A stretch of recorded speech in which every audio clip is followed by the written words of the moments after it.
ఎవడైనా నిన్ను అవమానపరుస్తున్నాడు అంటే సైతానగాడు నిన్ను గలిబిలి చేస్తాడు. నువ్వు చేయాల్సింది ఏంటంటే అవమానమును లక్ష్య పెట్టవద్దు. అవమానమును లక్ష్య పెట్టవద్దు, లక్ష్య పెట్టొద్దు, పట్టించుకోవద్దు.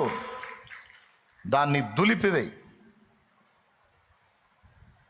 దాన్ని తీసుకున్నావా, వికెట్ ఎగిరినట్టే, నీ వికెట్ అవుట్.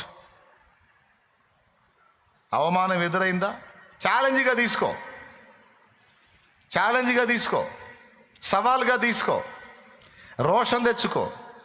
దాన్ని బట్టి నీ మనసును ఇంకా రేపుకో, కానీ దాన్ని చూపించి నీ మనసును కృంగదీసే సైతానుకు మాత్రం ఛాన్స్ ఇవ్వద్దు. ఓకేనా? ఏం చేస్తావు? అవమానం ఎదురైతే నీకు దాన్ని తీసుకొని కృంగిపోతావా, ఛాలెంజ్గా తీసుకొని రేగుతావా? దావీదు ఏం చేశాడో తెలుసా?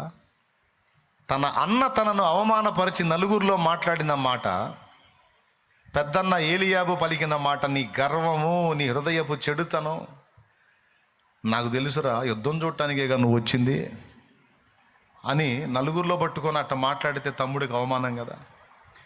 ఏం గర్వం చూసావన్నా నా దగ్గర? ఏం చెడిపోయింది నా హృదయం? ఎక్కడ నువ్వు తేడా చూసి ఈ మాట మాట్లాడుతున్నావు అనాలి. ఏమనలా,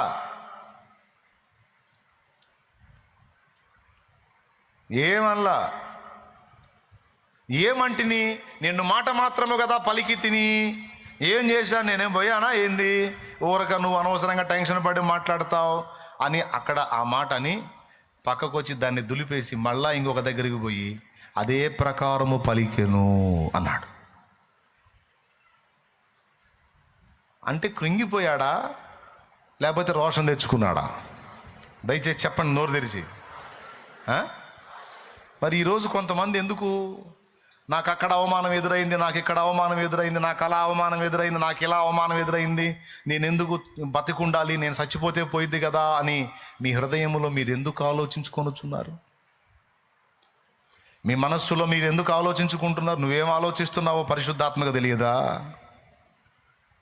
నువ్వు ఎలా దిగజారిపోయావో దేవుని ఆత్మకు తెలియదా? నువ్వేమనుకుంటూ ఇక్కడికి వచ్చావో, ఏమనుకుంటూ అందులో లైవ్లోకి వచ్చావో, ఏమనుకుంటూ జూమ్లోకి వచ్చావో, నీ హృదయంలో ఏం ఆలోచన ఉందో నా దేవుని ఆత్మకు మొత్తం తెలుసు. నేనేమనుకున్నానో తెలుసు, ఏమనుకుంటున్నానో తెలుసు, నువ్వేమనుకున్నావు, ఏమనుకుంటున్నావో తెలుసు. కాబట్టి బిడ్డలారా, ప్రేమతో చెప్తున్నా, రెండు చేతులు నమస్కరించి చెప్తున్నా, దయచేసి వాడు కృంగదీయటానికి నీ మనస్సు మీద యుద్ధం చేస్తాడు. వాడి కుట్రకు బలి కావద్దు.